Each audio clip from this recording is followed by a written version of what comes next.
Background. Many years ago, just after giving birth to my daughter, I found out her father, now 52, was cheating on me, now 39, female, with two of my sisters. We'd been married 5 years at this point, and I was, of course, devastated. Neither of my sisters knew he was having an affair with the other, and it came out because my mom found out about my older sister, after which my younger sister admitted what was happening as well. When I confronted him, he didn't say a word. He walked out, and I didn't see him for nearly 4 years. He continued to send money each month, but there was no other contact or explanation for his behavior. I cut all ties with my sisters. They also never tried to contact me to apologize or see their niece. When it comes to family functions, my wider families always made it clear that if I'm coming, they're not welcome, but if I'm not there, they're welcome to come. I didn't ask for this, but my family said that I was the one who was hurt. I didn't deserve to feel awkward. This meant my daughter had never met her aunts, and as I had never had cause to talk about them, and my wider family didn't speak about them, she didn't know they were her aunts.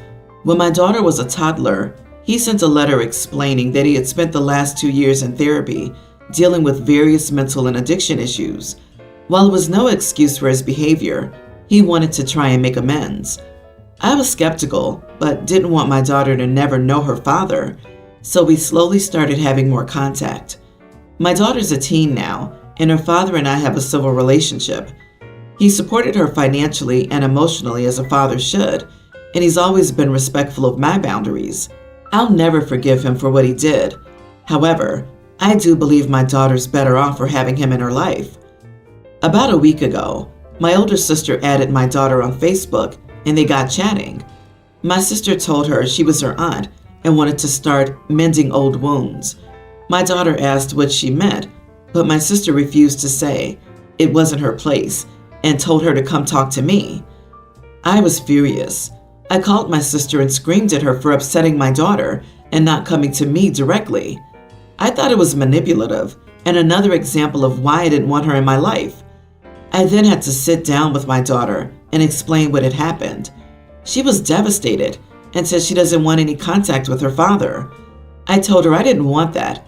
Despite the mistakes he had proven, he was a good father now, and what had happened was between me and him. She was adamant, however, and so I respected her wishes. Her father is devastated and believes it's my fault for telling her about the affair, and I should have made something up about why I fell out with my sisters. However, I don't think lying to her would have been right. I asked my friends, and a few of them said I should have protected my daughter's relationship with her dad, and her not having him about would hurt her more than if I had lied to her. So, am I the idiot? Not the idiot. You protected her when she was young. You gave Dad a shot with her. She's a teen now. She's not a little kid anymore. The truth came out as it usually does. You don't owe the cheater lies. You owe your daughter the truth. Your friends are idiots for telling you to protect the relationship. You've done that for a long time, and it's not your job to cover up his mistakes. He's benefited immensely from the way you've handled this. He has to find a way to work it out with your daughter when she's ready to hear from him. A man was having intimacy with 3 sisters and thought that was going to turn out well for him? Well, surprise, surprise, actions have consequences. Her father saying you should have made something up to tell her, aka lie to her, suggests that he hasn't changed as much as he makes out. What did you do wrong here? First, notice the only people accusing you are the same people who caused all of this. Classic narcissist move. Clearly, your family has taught you to be a scapegoat. All he was going to do was sneak back to bring more toxic crap, and your sister was enabling him. She started this by going to your daughter and hinting at old wounds, then told her to go to you. She literally forced this. Your sister wasn't trying to heal old wounds. She was probably angry your ex had a relationship with you and your daughter, and she's still excluded. So she decided to inflict some new wounds.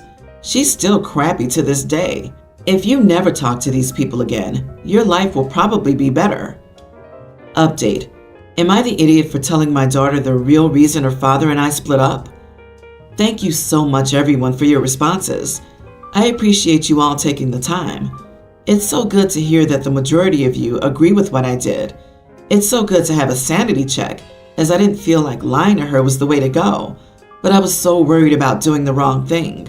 I'll definitely take on board what a few of you have said about giving her time. You're right, she's only just found this information out, so I get that her anger is off the scale. In regards to encouraging her to stay in contact with her father, I've let her know that she shouldn't feel like she shouldn't see him because of what he did to me. I'm over it and genuinely happy that she has or had a relationship with him. So if she does decide to go no contact, I've said to her she should do it for her reasons, not mine, and I, as well as the rest of our family, will always support her decision. I don't want to push or prod her into calling him, only because I know when I stopped talking to my sisters, had my family tried to push me into forgiving or seeing them, it would have caused resentment between them and me. I needed to do things in my own time and make my own decision, so I want to do the same for my daughter. Also, to clarify, I was 18 when we married, and he was 30.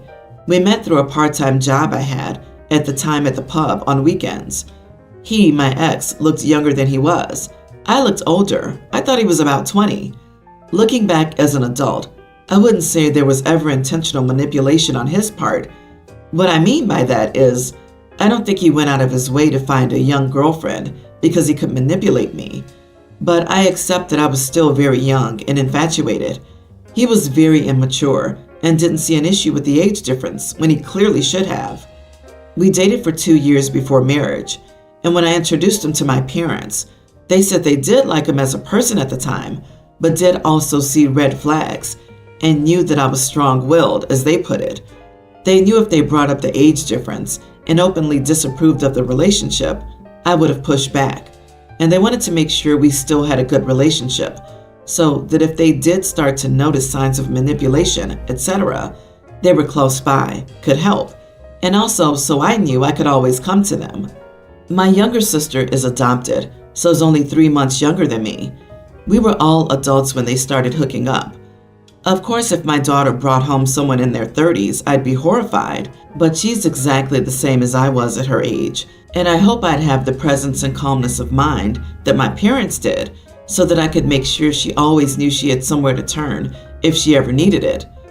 So they started dating when OP was a teen, and he was 28 and got married 2 years later. I think OP still has the wool over her eyes about this dude, who seems like a creep, and should probably be kept from the daughter he fathered. I understand OP's point about her parents, but I just can't be convinced that sitting back and doing nothing while this unfolds is anything but enabling. OP's parents failed in a major way, and that's probably hard to reckon with. Yes, OP, she's the same age as you were when her father went after you. He thought a teen was old enough to date and have a relationship with a full-blown adult. Well, it's also old enough to know the truth about the parents' relationship and affair. And honestly, it's best if the daughter doesn't want to see him. She's much safer that way. I wonder when your daughter will do the math on that one, and whether she'll find yet another reason she doesn't want to be around him. My husband has a friend, Andy, who can't hold down a job, and there's always something wrong where he can't afford his rent. Andy always asks for money or a loan he doesn't pay back. Finally, my husband gives in and gives it to him. I'm talking thousands of dollars over the last few years my husband has loaned him. A few months ago, I told my husband, next time he gives Andy money, I'm gone. My husband was doing well until Andy showed up at our door last night and told my husband everyone had forgotten his birthday. So they go out for drinks. I do some snooping on Facebook, and Andy's birthday isn't until next month. And I screenshot a picture of my husband last year with him on Andy's real birthday in front of a Christmas tree. I go to the bar and show everyone that it's not Andy's birthday, and the room is dead silent. Andy said he put the wrong birthday on his Facebook account, so I showed him the picture of him from last year with the date posted of his real birthday. Andy said that it was a mistake, and everyone thinks the December date is right because it's on his Facebook. I asked Andy to show everyone his driver's license, and he said he had forgotten it.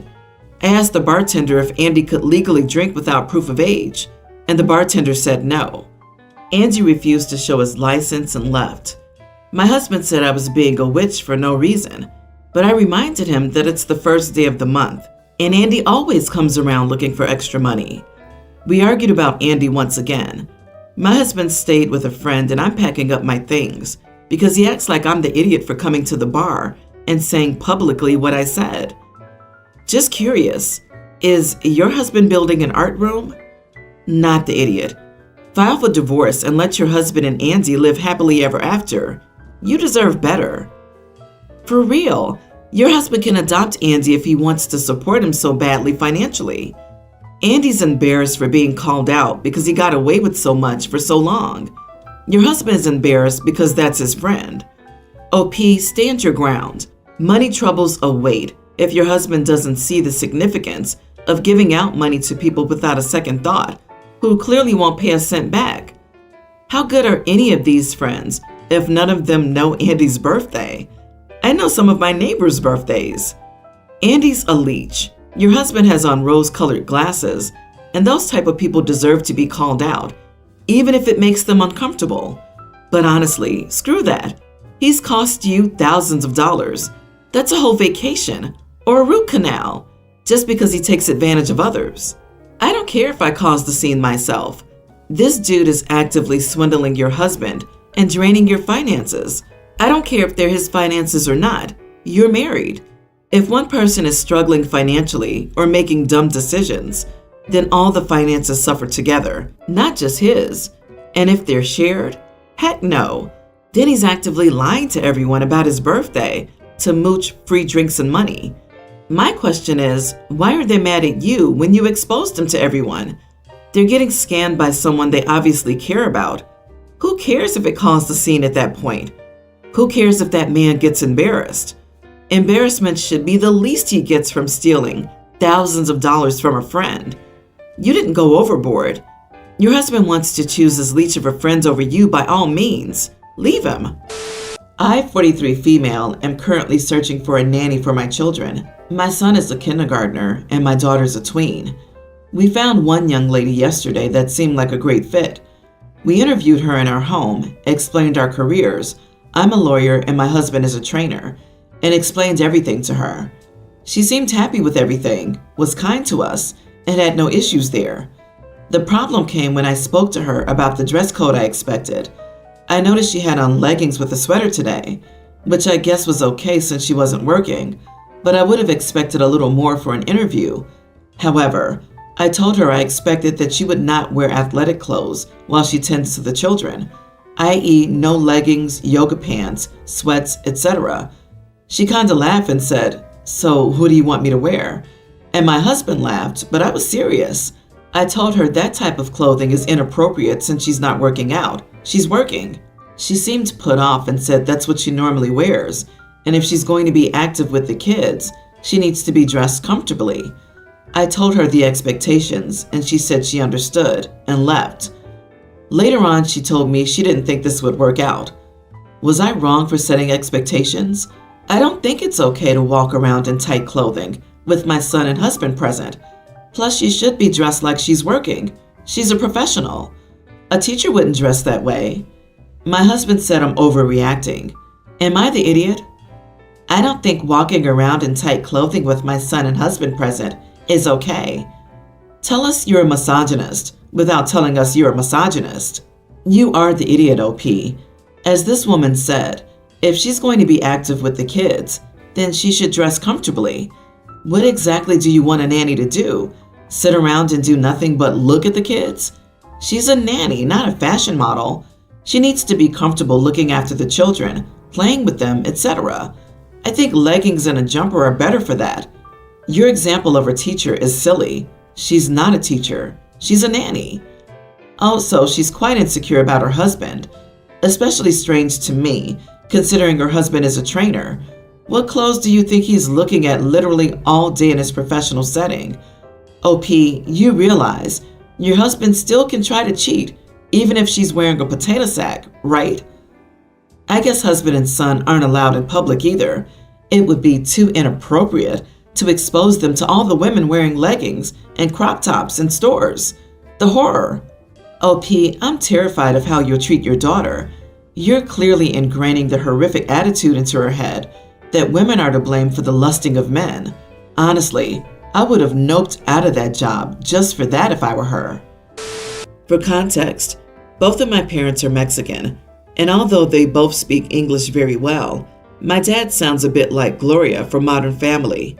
So when we're with him, my siblings, 26 male, 22 female, and teen male, and I only speak Spanish. My older brother got married to his wife, 28, 2 years ago. None of my siblings or I like her because she believes she's the smartest girl in the world and is always correcting us on some crap. Mrs. Smarty Pants only knows one language, so my parents speak English when she's dining with us. Yesterday, my mom made a fantastic dinner and invited my brother, his wife, and my sister to come and eat with us. My brother and I were talking about Pangea, and as soon as she came through the door, she corrected us on the pronunciation, even though we said it in Spanish and not English. We just rolled our eyes and said nothing because we didn't want to spoil dinner. My parents said hi, and she said some more witchy comments, and we all sat to eat. We're not a quiet family. We can all talk together or do it in groups. Since my sister-in-law was there, we were speaking English, and my younger brother and I were talking to my dad about a movie where a guy escaped on a boat, and my dad was saying boat as bought. My bro and I didn't care because it was pretty obvious, given the context, but she said, "It's not bought, it's boat."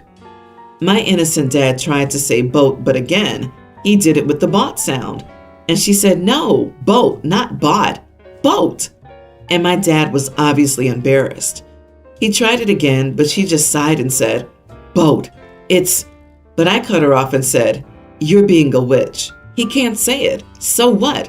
He's not talking to you anyway." Both my brother and my mom looked at me. Still, my sister-in-law said, "I was just helping." But I said, "No, you're being rude. How many languages do you speak to be correcting someone?" My dad took my hand and smiled. Still, things got awkward and they left. My brother's demanding I apologize because I was an idiot. My dad doesn't think I should do it, and my mom isn't sure. So I don't know.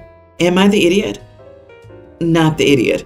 But if you ever do apologize, apologize in Spanish. And if they do come back without apologizing, then never speak English in front of her again. You all should be done accommodating her rude self, and Big Bro can spend every visit translating. Both perpetrators will then be punished. Why isn't your sister-in-law putting her energy into learning Spanish? The entire family speaks Spanish. Then it's time for her to step up and start learning. Then she won't have time to criticize others who've done nothing wrong. The goal of the language is communication. Therefore, if pronunciation and grammar do not hinder communication and comprehension, it's not a problem. She wasn't just being rude as heck. She was being racist. Your mom is not sure because she doesn't want a rift in the family, but that's not an excuse. The fact that your brother let and continues to let his wife treat your family that way and then continuously embarrass your father like that says so much about him. Do not apologize, and if I were your mother, I'd be putting my foot down and refusing to let your brother and his crap wife over until they both apologized. Her for her behavior and him for allowing her to act like that towards his family. Clearly she wants to be the absolute smartest person to everyone she knows. She was probably a teacher's pet in school too.